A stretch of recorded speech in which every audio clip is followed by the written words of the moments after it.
تعبیر کیا ہوگی؟ حضرت ابن سیرین رحمۃ اللہ تعالی علیہ نے فرمایا ہے کہ خواب میں دیکھنے والے کے لیے سرہانہ خادم ہے۔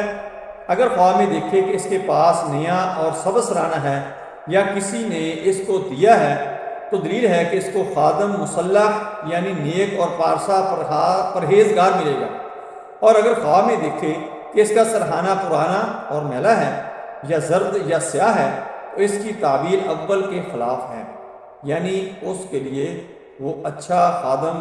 یا نیک پارسا پرہیزگار نہیں ہوگا، وہ برا ہوگا، نیکی سے دور ہوگا،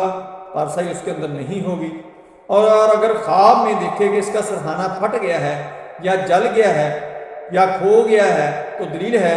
کہ اس کے خدمتگار ضائع ہوں گے یا بھاگیں گے یا خواب کو دیکھنے والا رنج و بلا میں مبتلا ہوگا، جس کی وجہ سے اس کے سب نوکر چاکر اس سے جدا ہو جائیں گے۔